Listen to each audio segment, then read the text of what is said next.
Pathogens, you've probably heard of them, are microorganisms that can cause a disease via a process called parasitism. Let's look at it in a second, okay? But first have in mind that we're going to look at different types of pathogens and that these, or some of them, are called obligate parasites. So they need parasitism to survive. They need a host.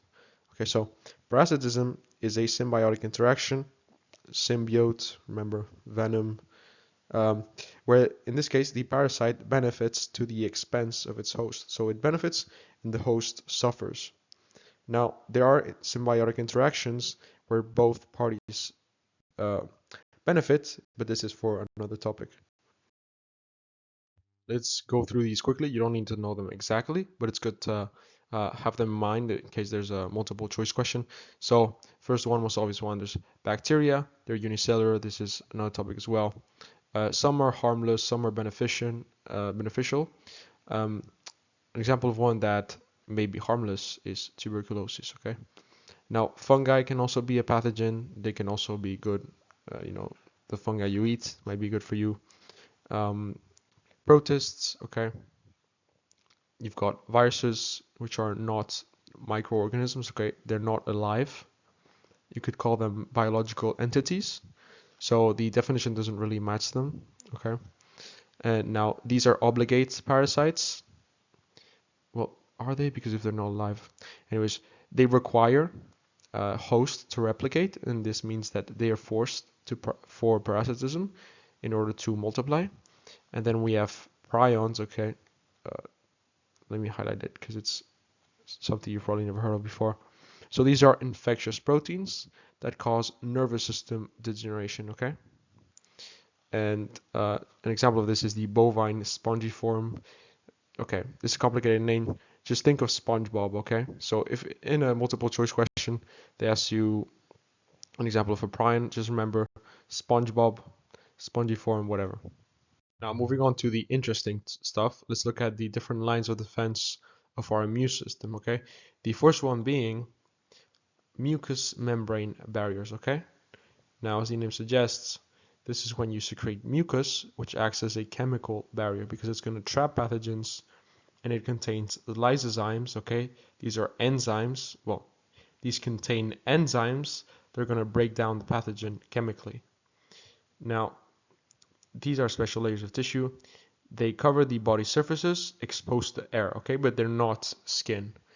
They are a layer of tissue which is not skin, okay? And they are found in the digestive tract, respiratory tract, and urogenital tracts. Now again, yeah, a lysozyme is an enzyme that breaks the bacterial cell walls and chemically breaks them down. And this is also found in sweat, tears, and saliva. So lysozymes are found in these and in the mucous membrane barriers. Now, flushing actions such as tears and urine are going to remove pathogens, like it's going to physically move them away. And the cilia in the respiratory tract move this mucus with the trapped microbes away from the lungs, okay? And this can be expelled by coughing and sneezing. That's why when you're sick, you're coughing and sneezing so much because your cilia are moving the mucus with the disease you have, the virus you have, and it's expelling it away. Now, another example of a chemical barrier is the hydrochloric acid in your stomach that destroys most of the bacteria that you've ingested with your food, okay? Obviously, you need to clean your food and you eliminate a lot of bacteria like that, but there's always some of it left, which then your hydrochloric acid is responsible for breaking down. Now, we also have commensal bacteria. These are naturally present in the following places, and these are going to steal the space and nutrients from the bad pathogens. Okay, well, all pathogens are bad. They're going to steal the nutrient from the bad bacteria and other pathogens and prevent their reproduction inside of you, okay? Prevent their colonization.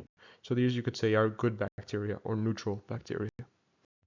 As you might already know, your skin covers your entire body, okay? And it acts as a non-specific physical barrier, okay? Let me uh, underline that, non-specific physical barrier, okay? It consists of the epidermis, which is a surface of dead cells, okay, with something called keratin deposits that are going to form the shield, the tough protective barrier. Following with the sebaceous glands, these produce oil, okay? This right here is the oil that lowers your skin pH, and this prevents bacterial growth, okay? That's why the dermatologist tells you to not touch your skin, okay? Or touch your pimples, because all you're going to do is produce more oil, okay? Your skin's going to produce more oil, your sebaceous glands, because they are going to have to deal with more bacteria. So don't touch your face, people. And obviously you have the sweat glands that are going to secrete sweat during hot situations. You probably cut yourself sometimes or hit yourself sometimes and have experienced a little blood. What actually happens in this situation? Like, what does your body actually do? Let's have a look, okay? Imagine you have a cut in your skin, okay? This space right here is the cut, and bacteria are going to try and enter, okay?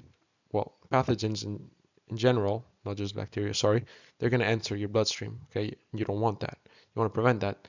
This is where blood clotting comes in. Now, first thing is that the platelets, this blue square right here, these blue squares, are going to activate and accumulate at the injury site, okay? As well as some red blood cells, okay? This forms the plug. It's going to be very important. Now, next up, the platelets and the injured tissue release something called clotting factors, such as calcium ions, okay? Now, most clotting factors are inactive until triggered in a cascade of reactions. This is a key word, okay? So if you're writing down this process, make sure to underline it. Next, thromboplastin, or a plasma protein, plus the clotting factors such as the calcium ions, convert prothrombin into thrombin. Now, this thrombin converts fibrinogen, soluble fibrinogen, into insoluble fibrin. Okay, so hear me out. The fibrinogen is soluble. Why is it soluble? Because it wants to be transported in the blood plasma. Now, you don't want your fibrin, which is the final thing that's going to be here, okay? So fibrin mesh traps the platelets and red blood cells. It forms a stable clot, as you can see here. So why don't you want this fibrin to be soluble? Well, this is because you don't want your blood to dissolve it, okay? So fibrinogen can be soluble, but fibrin, because it's used to trap the platelets, we don't want it to be soluble, okay? So it's insoluble, if that makes sense.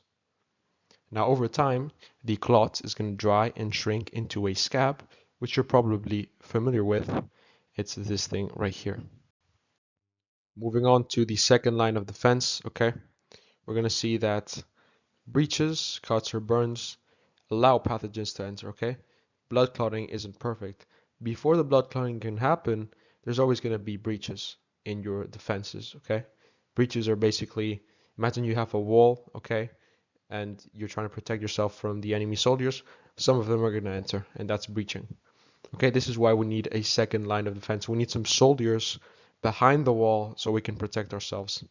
Now, this is divided into the innate immune system and the adaptive immune system. The innate immune system is present from birth. It's rapid and non-specific. Okay, keyword. Now, it's going to prevent pathogen entry or limit their spread. Okay, and this uses the chemical physical barriers we've seen before.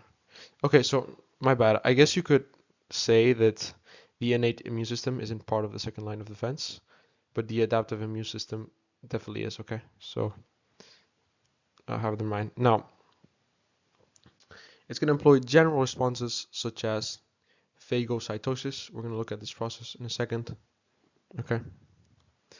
And it has the same response to any pathogen, okay? So the physical and chemical barriers act the same to any of these pathogens.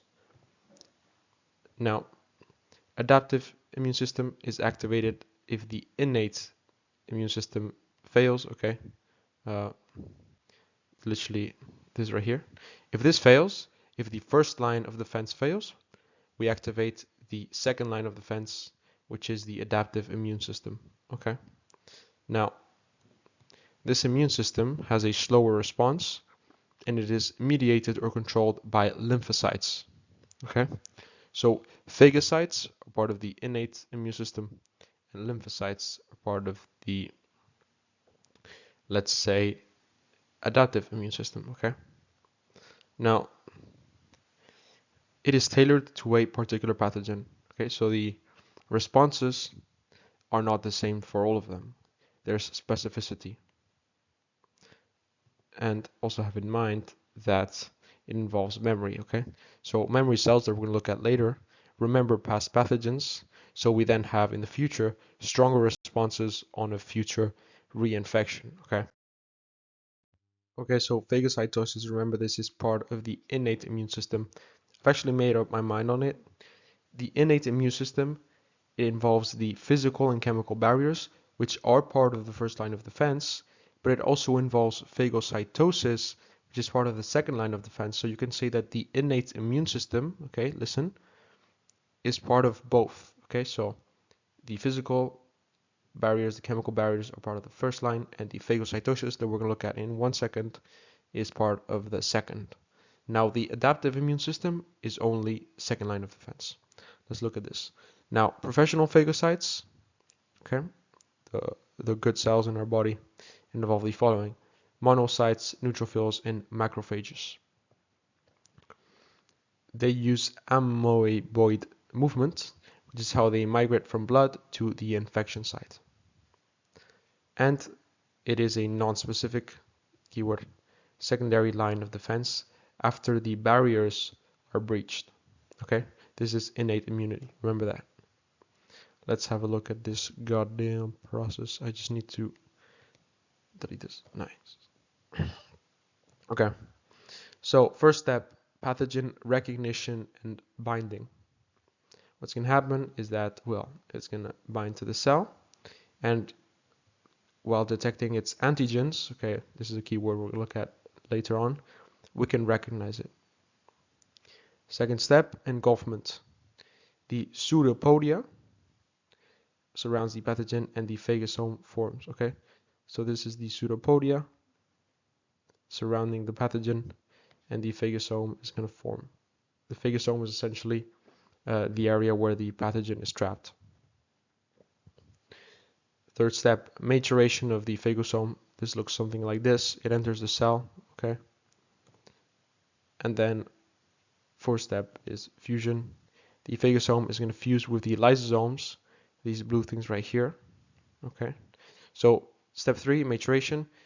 The pathogen enters the cell, and the lysosomes start moving, but in the fourth step, they actually fuse with him, okay? And this forms the phagolysosome. Let's have a look at it. Boom. Step 5, the enzymes digest the pathogen in now a phagolysosome form. This is what it looks like. It gets digested. Boom. But we have the remainders, and we don't want the remainders inside our cell. So these digested microbial components are released. Bye-bye. Holy diagram. Okay, I didn't add animations. Let's vary a bit. Not animations the whole time. Anyways, so let's look at adaptive immunity, which involves lymphocytes. Okay, they are a type of white blood cell, a leukocyte. Okay, a white blood cell is also known as a leukocyte, and lymphocytes are a type of this. Okay, they're produced in your bone marrow. You'll know that from sports science as well. And let's look at the different types. So we've got T lymphocytes, also known as T cells. These are involved in cell-mediated immunity or immunity controlled by cells. And they have two subtypes of their own. There's helper T cells, which activate other immune components. Okay, we're gonna look at these later as well. And cytotoxic T cells, which are gonna kill infected cells. Okay, remember, toxic, killing, easy link there. B lymphocytes or B cells, they're responsible for humoral immunity, so immunity more involved in hormones. Okay, Now, these are going to produce antibodies, we're going to look at these in a second, that recognize and neutralize specific antigens, okay? These mature in the bone marrow, and they can generate highly specific antibodies. Okay, let's look at antibodies in a second. Now, let's look at the lymphatic system, also part of adaptive immunity. The main component is going to be lymph, okay? A watery fluid derived from blood. Now, this lymphatic system is composed of not only this lymph, but also lymphoid organs or tissues and lymphatic vessels. Let's look at primary lymphoid organs. These involve the bone marrow, okay? The bone marrow is very important uh, because it produces the lymphocytes, and the B cells are going to mature in the bone marrow as well. Then there's the thymus, which is where the T cells mature, okay? And let's have a look at secondary lymphoid organs. These involve the lymph nodes, something called spleen, tonsil, and Peyer's patches. You don't need to know the functions of these. Just remember that they're secondary lymphoid organs, okay? And also have in mind that lymph, sorry, lymph returns fluid to bloodstream and supports immune response, okay? So it's an essential component.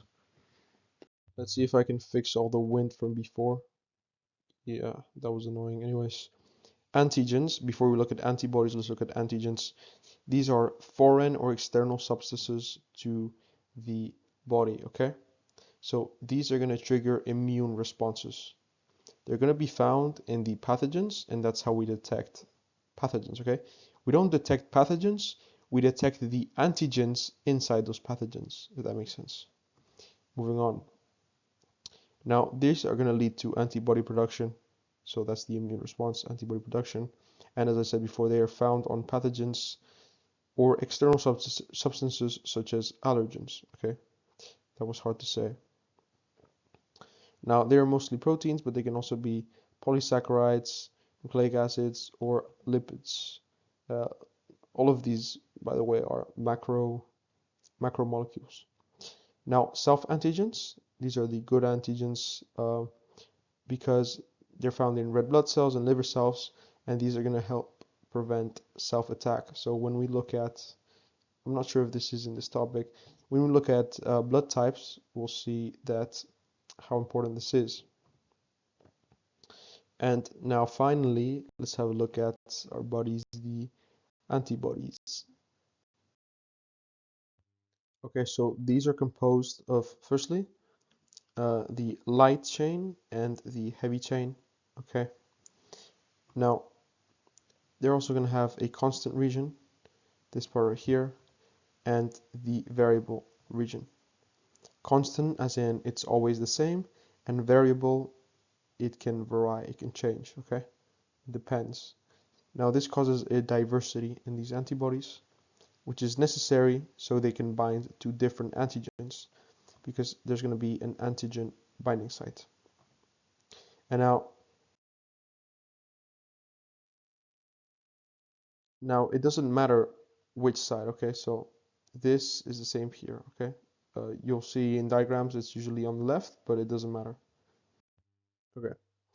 Each antigen, okay, substance external to the body that triggers an immune response, remember, has a specific B cell and T cell that will recognize it, okay?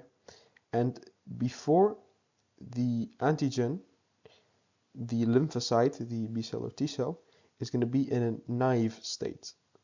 Now, after the antigen is going to activate into an effector cell. Let's have a look at that. Now, after a phagocyte digests a pathogen in phagocytosis, the process we've looked at before, what's going to happen is that when it releases its microbial components, okay, there's going to be some antigen fragments that are going to remain in the cell, okay, so it doesn't get rid of the whole thing. Now, the phagocyte becomes an antigen presenting cell because it has antigens from the digested pathogens. This is the state that it's in, an antigen presenting cell. Okay, now a specific helper T cell It's going to come along, okay? It's going to bind to this uh, phagocyte, okay, which contains the antigen fragments, and it's going to recognize these antigens. And then what happens? Boom, it stops being naive and it turns into an effector cell, okay? Now, after that, it's going to multiply to produce more helper T cells for this antigen, okay? These are going to activate B cells specific to this antigen as well, and activate cytotoxic T cells, again, specific to the same antigen. So these are going to kill, and then these are going to do their respective function as well, all to the same antigen, and so therefore to the same pathogen, if that makes sense. Any questions? If my explanations aren't the best, you can go in the comments. Now again, let's look at the activation of the B cell specific to this antigen. It's going to require two signals. The antigen will have to bind to the B cell receptor, and the stimulation by an activated helper T cell recognizing the same antigen. Okay, so not only does our friend, the specific helper T cell, need to activate this B cell, but this B cell actually needs to bind to the antigen. Okay, we know that a specific helper T cell is going to activate our B lymphocytes or our B cells. How do these actually multiply? Let's have a look at that.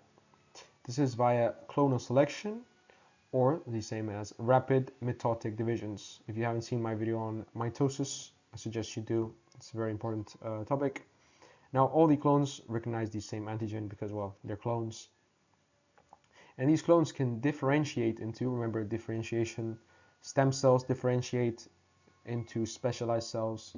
Well, these clones are going to differentiate into the following cells. Memory cells, very important, and these are triggered alongside the primary immune response upon first exposure of the virus or the bacteria, whatever the pathogen is. And these, as the name suggests, store information on the pathogens, which can be used for later use. Now, a small number of these memory B cells are long-lived. What does this mean?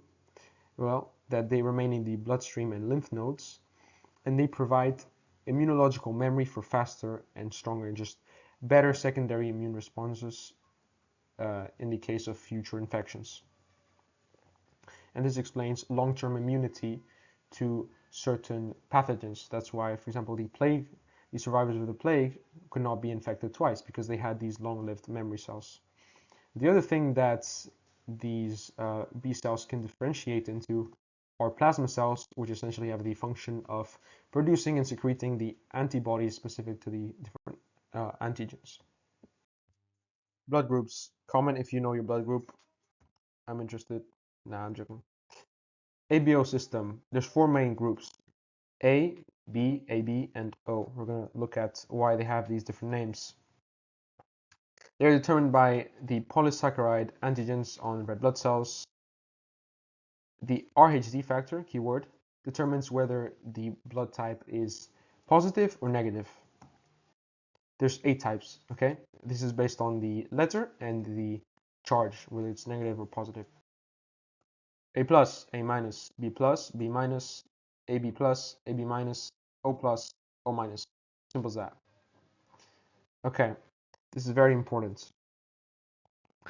We'll see that blood group A will have antibody B, and they will have antigen A. Blood group B will have antibody A and antigen B.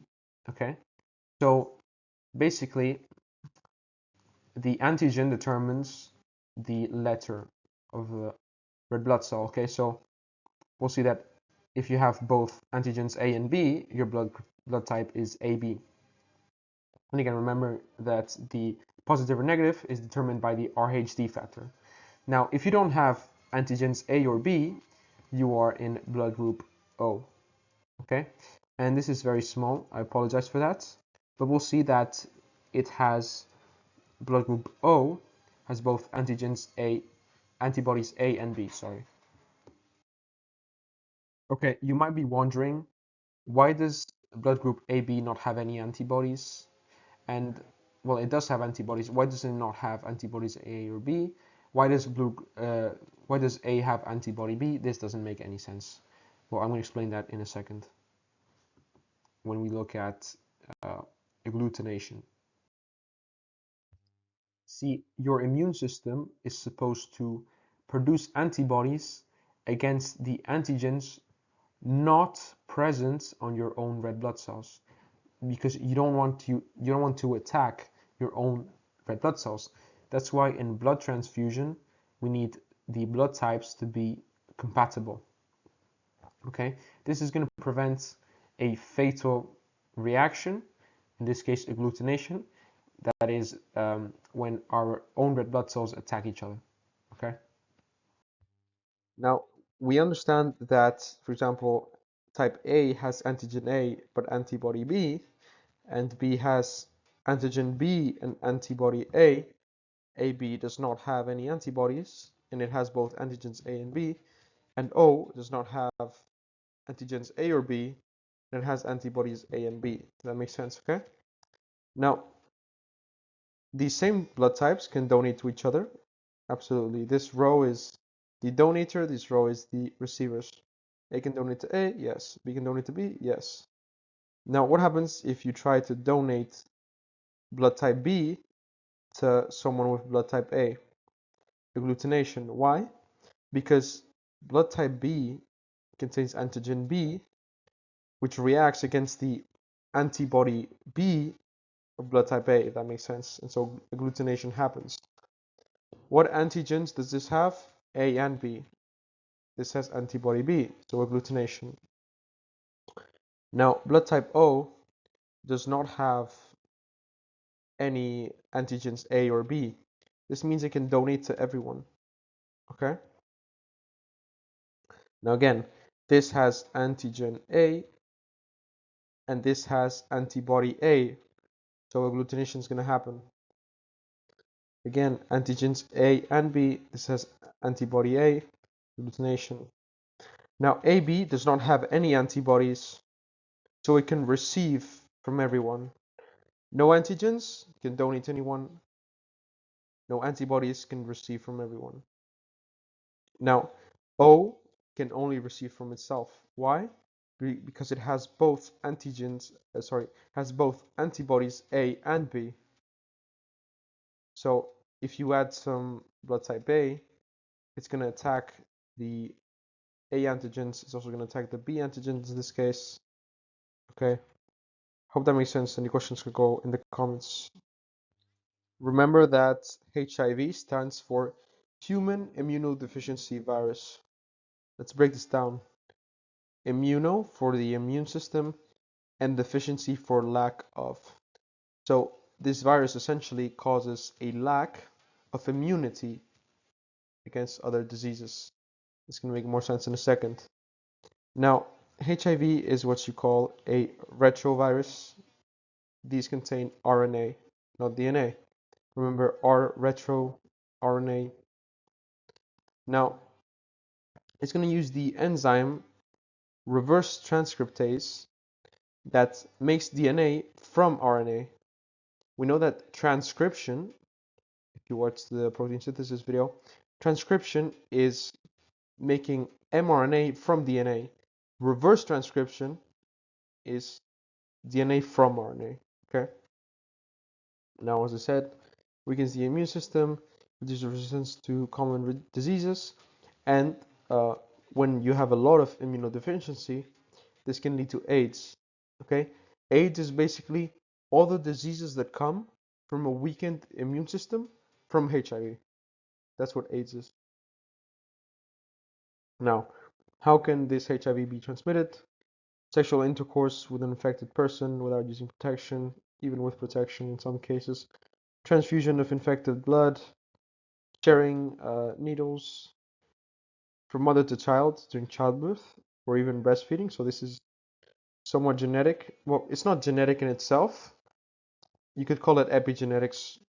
So if your mother had HIV, bad luck. Infectious fluids, Yes. And prevention, obviously, use condoms during sexual intercourse. Don't inject yourself with blood from someone with HIV or semen. Okay, avoid sharing needles or syringes. Get early antiretroviral therapy, so get treatment early. And make sure your medical professionals do know what they're doing. Now, these are the things that you may think cause transmission, but they actually don't. Kissing doesn't cause transmission. Drinking doesn't cause transmission if you drink the same cup as someone with HIV. Foods, insect bites, no, no. The toilet and the air, no. This is how HIV operates, okay? Imagine this is one of your helper T cells or CD4 plus T cells in your gut, okay? Now, what's going to happen is HIV attacks you. It enters your T cell. It's going to use the host cell machinery of your T cell to replicate itself. Next up, it causes destruction of the infected or your infected cells.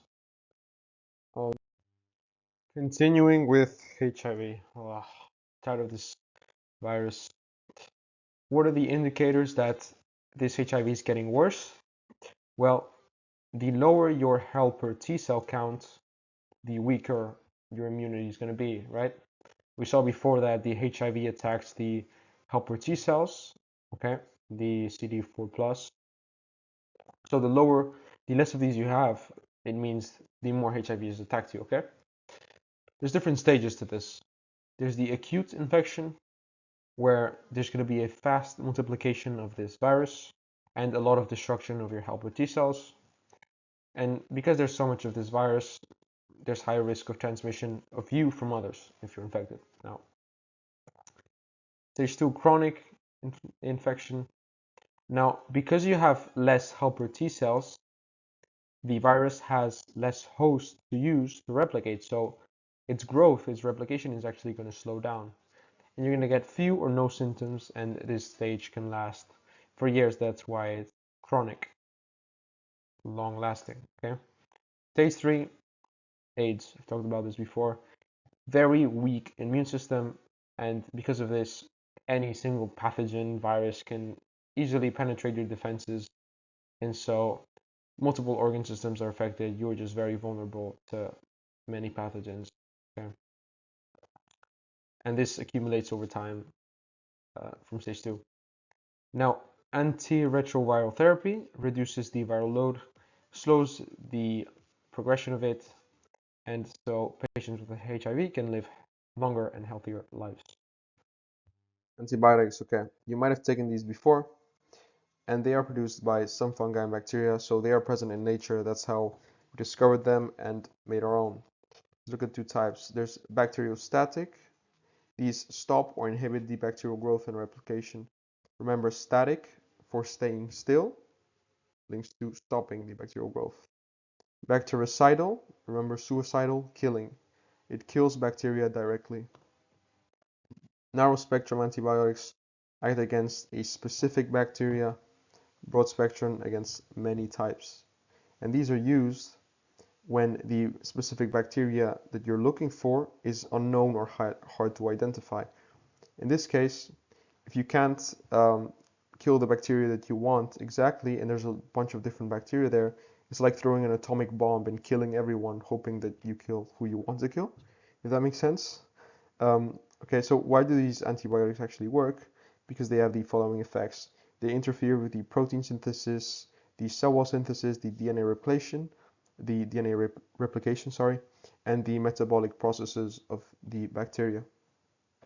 Now, they are ineffective against viruses or viral infections for the following reasons, and this is because viruses aren't actually alive. They lack cellular structures, and they can only replicate if there's a host present, so they are obligate parasites. Okay, and therefore they have no metabolic processes for the antibiotics to target. Let's look at two examples. First one, penicillin. It inhibits or stops the formation of peptidoglycan, the polysaccharide in bacterial cell walls. Okay, so it targets their cell walls. This makes the cell leaky and fragile, and it does not affect eukaryotic cells. Okay, so animals, plants, and fungi, because we do not have this polysaccharide in our cell walls. And lastly, tetracycline, a broad spectrum antibiotic. It can weakly affect our protein synthesis, but it's in low concentrations, so it doesn't actually harm us. But it does fully stop the bacterial protein synthesis.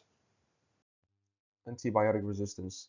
This is how bacteria become immune to our antibiotics, and this is a common concern that we see in biology. So how does that actually happen? Let's look at a species of normal bacteria, okay, these black circles. There's going to be an overpopulation of this bacteria, and hence resistant bacteria are going to appear. Okay, some bacteria develop resistance mutations. They're the ones in red. An example of a resistance mutation could be that their protein pumps expel the antibiotics, or they also have enzymes that can degrade the antibiotics. Examples of how they could be resistant. Now, an environmental selective pressure, okay, this is very common in natural selection, well, actually necessary natural selection, is going to happen. In this case, the human is going to consume the antibiotic, you're going to take the antibiotic, and this is going to kill a lot of the normal bacteria. The problem is the resistant bacteria didn't actually die, and these are going to survive and reproduce, passing on their advantageous traits or alleles to the offspring. The result, that this species is now resistant to the antibiotic. How can we actually prevent this in real life? So make sure to have good hygiene. That should be a Y here. How did I spell that wrong? To prevent bacterial issues. So basically, you want to prevent getting an infection in the first place. So maintain good hygiene, brush your teeth, shower. I hope you already do that. Only take antibiotics if prescribed medically by a professional. Okay. Never skip doses or stop midway, because then you're going to create resistant bacteria for no reason. Now, some bacteria are resistant to multiple antibiotics. They're multi-drug resistant. In cases like this, where the bacteria is multi-drug resistant, this can cause the following: longer hospital stays and higher mortality rates, because the bacteria are just very hard to kill. Now, overuse and misuse of antibiotics causes a global health crisis of superbacteria, of a lot of resistant bacteria. So this is actually important. Zoonosis. Okay, what is this? Or zoonotic disease? An infectious disease that spreads from non-human vertebrate animals that have a vertebra to humans, and this is called, let me highlight it, spillover. Now, it can be caused by different things, okay? The viruses, the bacteria, fungi, or protists that are found in these non-human vertebrate animals. Okay, so different causes: handling the wild animals, consumption of bush meat, poaching, animal markets. Okay, links to number one, and deforestation, because more animals come around to the city. Now, this is an example of this is COVID-19. It's reverse zoonosis, because we've seen that humans can actually infect other animals with COVID-19. So I'm not sure exactly which animals it is. And it's reversed, because it's humans infecting these vertebrate animals. Okay. Now, the spread can be either direct, okay, so this is touching the animals directly, or indirect, where the contaminated food, water, environment are filled with these diseases because the animals spend time there. If that makes sense. Now I'm going to show you three diagrams that may seem very complex, but the understanding you need from them is pretty simple, really. So let's have a look. The pathogen is transmitted into the animals, the vertebrate animals, which are not human, okay? These pathogens thrive in the animals and new species form. There's the mutations, the alterations in these pathogens, okay? So we get new types of pathogens that, well, are gonna infect humans, and yeah, we're just gonna see how not only do animals directly infect humans, but they also make these pathogens mutate and also infect humans. Rabies is an example of a zoonotic disease, okay, of zoonosis. So, for example, the dog will bite the person, okay, and what happens next is not pretty. The virus is going to replicate in the muscle tissue near the bite, and then over time it's going to travel up through the peripheral nervous system. Remember, the peripheral nervous system is all the nerves which are not part of the spinal cord and brain, and eventually it reaches the central nervous system, specifically the spinal cord. Then it also enters the organs and salivary glands of the victim, and the ending point is the brain. Okay, when it reaches the brain, it progresses to or leads to encephalitis. Okay, and this is fatal in almost 100% of the cases. So, what can you do if you get bitten? Well, good question.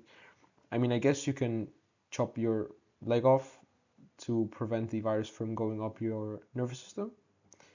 I'm not an expert on this, but yeah, just have that in mind.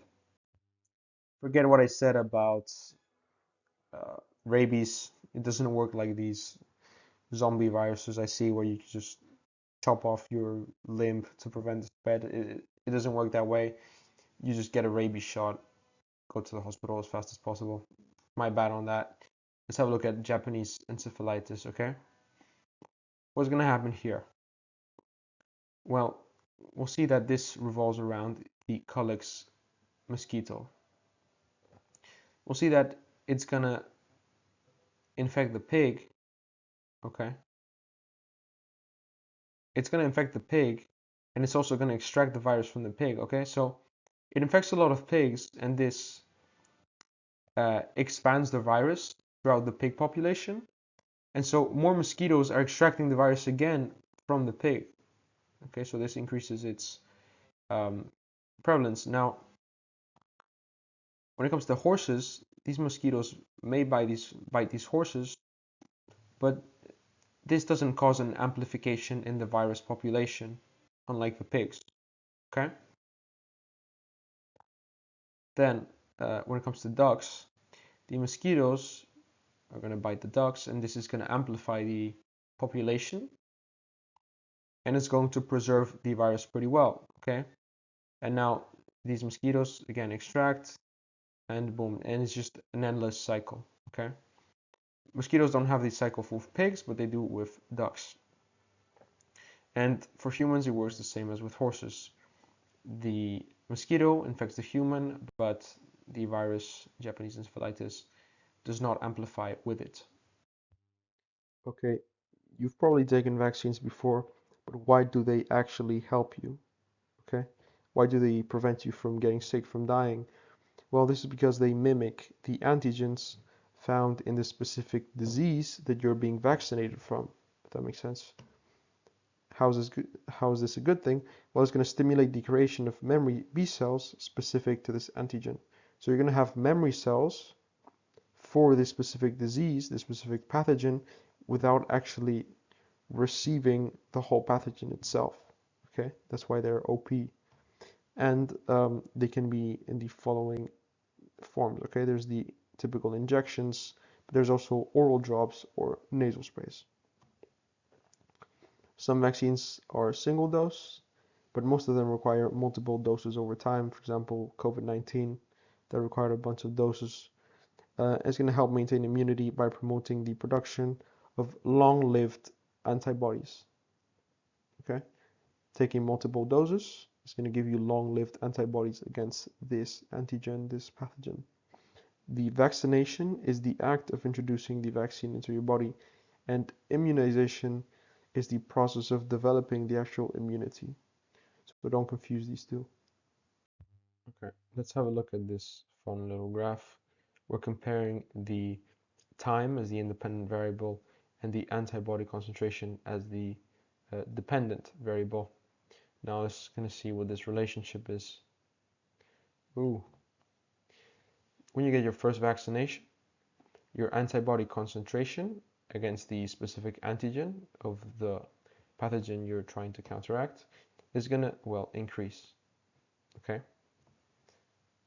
Now over time, this antibody concentration is going to drop again, and that's where the second vaccination comes in. This is for vaccines that require multiple doses.